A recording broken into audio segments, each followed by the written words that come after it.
2019, Pioneer DJ introduced to us the DDJ 1000 performance controller for record box.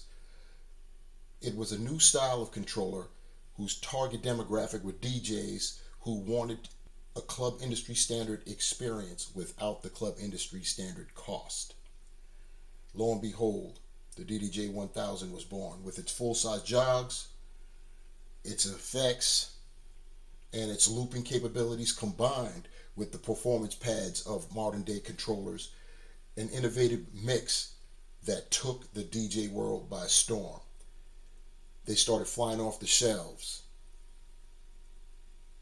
but that wasn't the end of the story. DJs that were loyal to the Serato side of the house, they wanted theirs too, and were very upset that they could not use the 1000 because it did not serve their platform. About a year later, Pioneer DJ released the DDJ 1000 SRT, aka the Serato version, and everything was right with the world. And both versions, the 1000 and the 1000 SRT, have been among the most popular controllers for the past 3 years. During those 3 years, Pioneer DJ had dabbled with the idea of combining platforms into one chassis. They began with the DDJ XP2, an add-on controller that served both masters, both record box and Serato.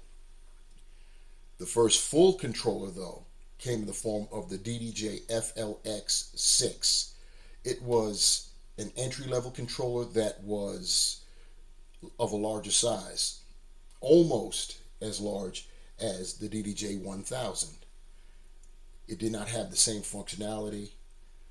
It was, as stated, an entry-level controller that had special effects, basically indigenous to it. But its claim to fame, besides that, was it was a hybrid. It served both Serato, it supported Serato and record box.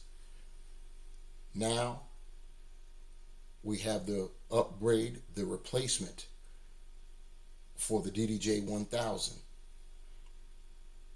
We have the DDJ FLX10 performance controller. We're going to talk about that. I'm the Ruckus, and this is Chaotic Entertainment.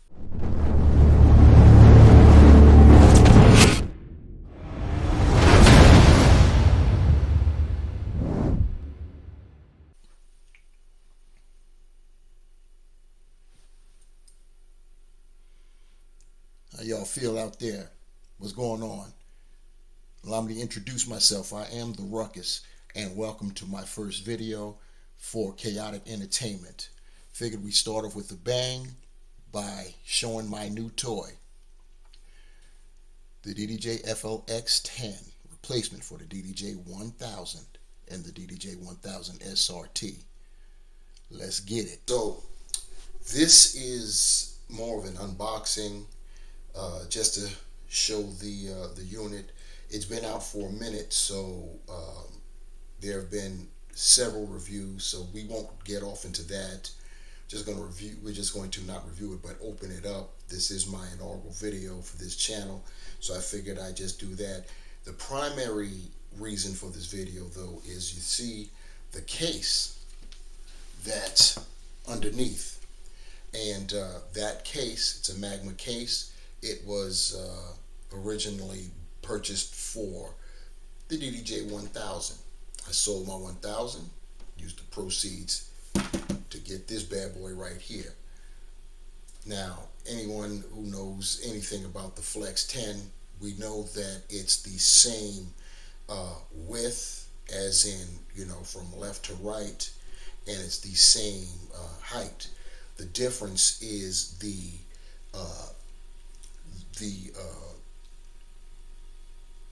from 12 to 6, put it that way.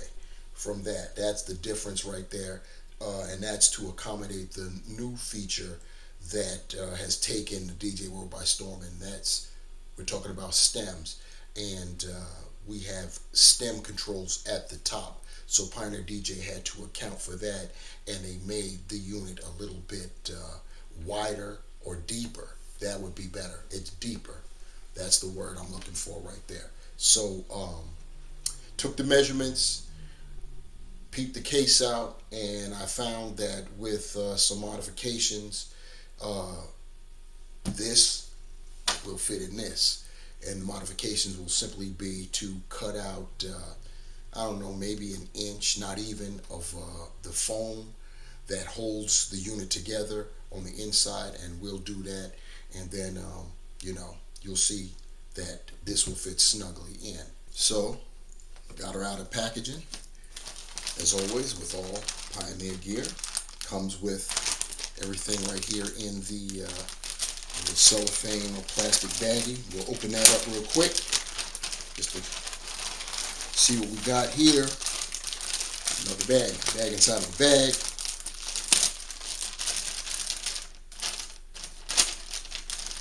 Now let's see what's going on here. We have our USB-C cable. That's the new jam, by the way. Getting away from that B, the printer cable. Pioneer's moving away from that. And here we have, this is kind of unfortunate. Still rocking the brick. And of course we've got the cord there. Been nice if this was internalized, but Pioneer, notorious for keeping it old school, so to speak. So there it is right there. And of course, the user's manual. And we have a key for Serato pitch and time. Cool. I'm going to set these to the side.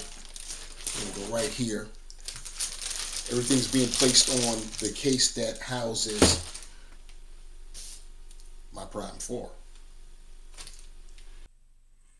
Now it's time to unleash this beast.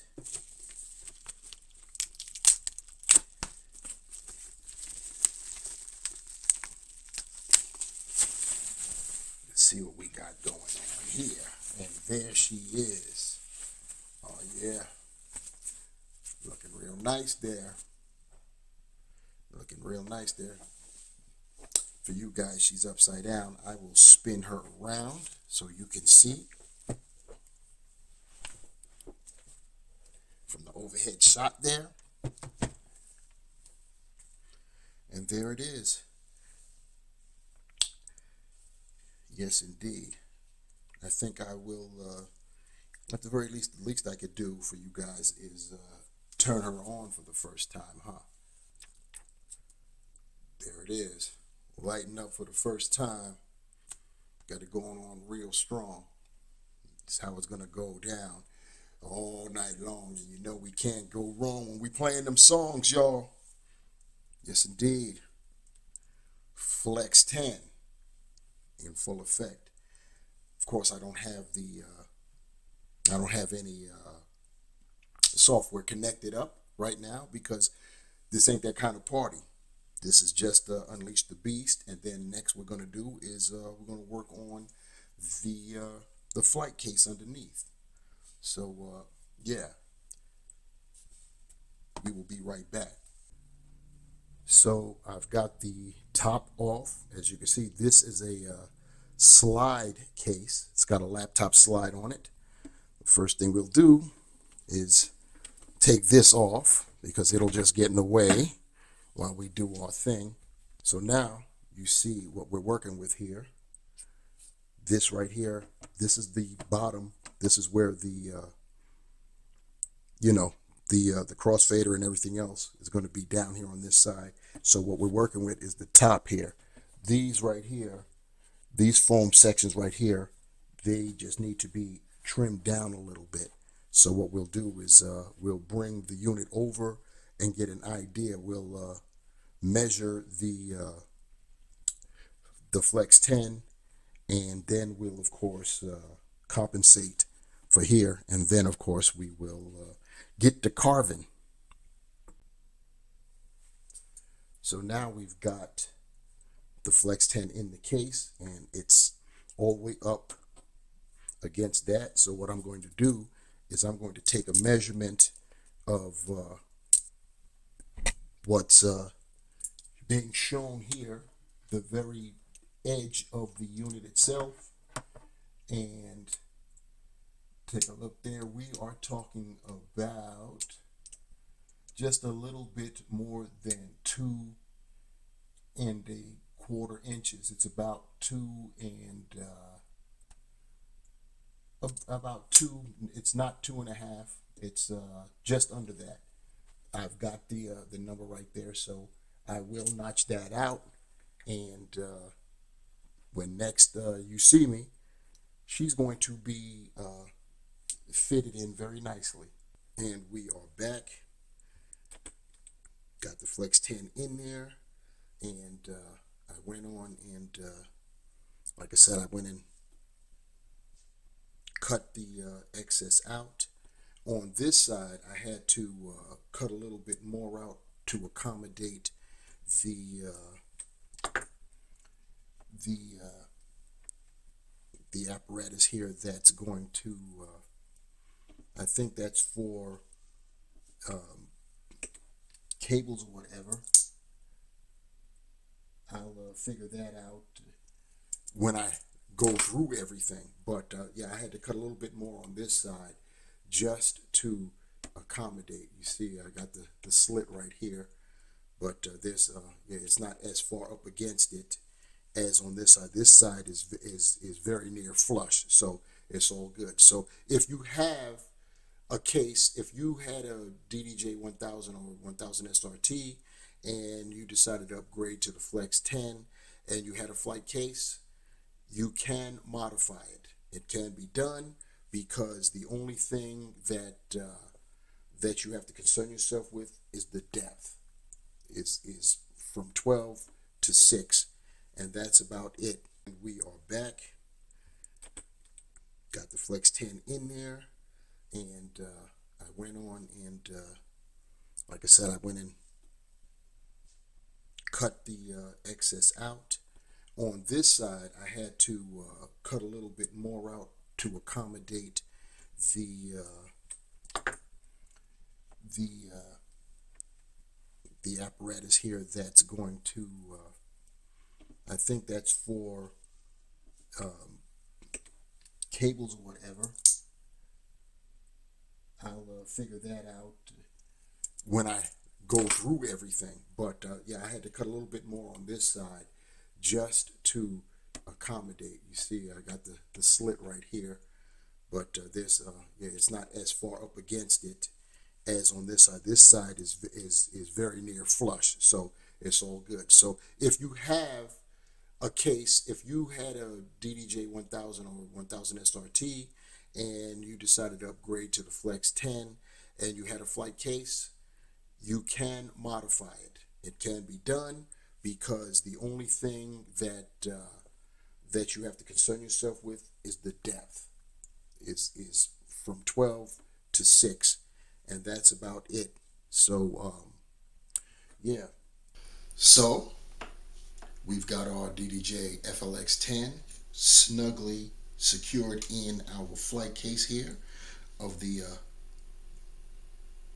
previous model. It's supposed to be for the DDJ 1000, but with the proper modifications, you can accommodate for your FLX10 if you have upgraded. So it's good to know that. It's very nice. Like I said, it's in there snug. It's not going to rattle around even after you put the lid on and you walk around with it. It's not going to be shaking around or anything like that. You still have access to your headphone jacks, because all you got to do is remove this and you've got your headphone jacks up front. Once again, we're not going to go over any of the technical stuff, because there have been plenty of review videos and tutorials that have shown that already. So that's not what kind of party this is. This is simply to, unbox mine for my inaugural video, and to show you that you can modify your existing DDJ 1000 case, no matter what the brand, be it Magma, Odyssey, whatever. You'll be able to get it done. And so, yeah, you don't have to worry about getting a new case or selling your old case to get a new case. You could use it, so that's pretty good. There's not many times that we get to do that when we upgrade our gear, where we could still, utilize old equipment and make it functional for our new, whatever it is, our new kit. So, yeah, that's all we're going to talk about today, because once again, this is not a review for to show functionality or tutorial or anything like that. It was, as I stated, just to unbox my FLX10 for my first video on this channel, and to show you guys that you can use an existing DDJ 1000 case to get it in. That's what we've done. It's how it goes down. It's how it gets done. Thank you guys for rocking with me on this, my first video for Chaotic Entertainment. And we'll be back. We'll be doing things like some tutorials. We're going to definitely talk about gear. And I'm thinking that we'll do a couple mixes here or there. We'll see how it goes, all right? So anyhow, it's the Ruckus. Chaotic Entertainment. Keep playing.